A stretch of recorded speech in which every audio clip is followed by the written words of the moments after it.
मिथुन राशि वाले बंधु, स्वागत है आप सभी का हृदय से अभिनंदन, आभार। मिथुन राशि भिंड यूट्यूब चैनल में। तो मिथुन राशि वालों, जरा ध्यान से सुनिए। अगर आपकी जन्म पत्री में राहु की स्थिति ऐसी है कि शुक्र के साथ राहु बैठा है, तो आपका खुद का कैरेक्टर भी खराब हो जाएगा, लांछन आपके ऊपर लग जाएंगे और जीवन साथी भी आपके साथ वफादारी से आपके साथ व्यवहार नहीं करेगा, यानी आपके साथ धोखेबाजी करेगा। प्रेमी जीवन में भी धोखेबाजी लगातार मिलती रहेगी।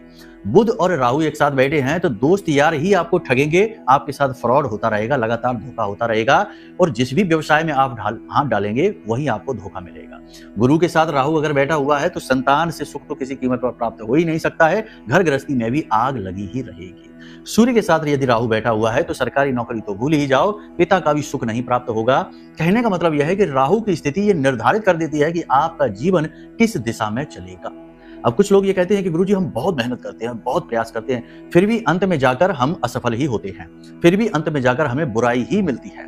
अब ऐसा वो इसलिए बोल रहे हैं क्योंकि उन्होंने अपनी कुंडली नहीं दिखाई है। कुंडली दिखा लेते तो उन्हें पता रहता कि उनकी कुंडली में कौन सा पाप ग्रह योग बना हुआ है। हजारों योग होते हैं जो जीवन में रुकावट का कार्य करते हैं, पर्दा सा डाल देते हैं, फिर पर्दे के पार कुछ भी दिखाई नहीं देता, अंधकार ही अंधकार दिखता है। तो पहला निर्णय आप ये लीजिए कि कुंडली का आकलन जरूर से जरूर करा ही लीजिए, हर हाल में। ये आपका पहला निर्णय।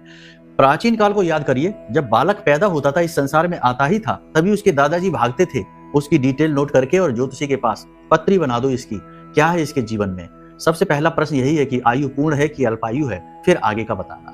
तो ये चीजें क्यों है, प्राचीन काल से परंपरा का हिस्सा है। लेकिन अब आजकल के बुद्धिजीवी, बुद्धिमान, अधकचरे लोग जो जानते तो कुछ भी नहीं है, हवा में हैं, लेकिन अपने आप को बड़ा बुद्धिमान समझते हैं, ओवर कॉन्फिडेंस, और आधुनिकता की दौड़ में अधकचरा जीवन जी रहे हैं। तो वो लोगों ने ये जो कल्चर है, ये सिस्टम है, इसी को बिगाड़ दिया है। और इसी की वजह से आप देखो, जिनके पास धन संपत्ति नहीं है वो तो दुखी है ही, लेकिन जिनके पास है वो भी दुखी है।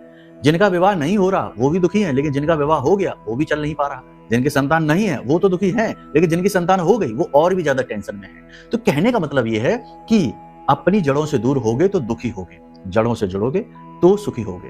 पूरा संसार हमारी हिंदू धर्म, हमारी आध्यात्मिकता का लोहा मानता है। आप देखो हमारे जो धार्मिक स्थल हैं, कितने अंग्रेज आते हैं, वृंदावन चले जाओ, रूस से जाने कितने कितने देशों से तमाम अंग्रेज आते हैं और राधे राधे कृष्णा कृष्णा कहते दिखाई देते हैं। ये हमारी आध्यात्मिक शक्ति है जो पूरे विश्व में हमारा परचम आध्यात्मिकता में, योग प्राणायाम में फैलाती है। हम ही भूल चुके हैं बस। तो अब ऐसा ना करो, नंबर वीडियो में है, इन पर फोन करिए, तुरंत कुंडली का आकलन कराइए, समस्याओं का कारण ढूंढिए, उन्हें समाप्त कर दीजिए, जीवन बदल जाएगा गारंटी के साथ। प्रेम से बोलिए जय माई की, जय मां बगलामुखी।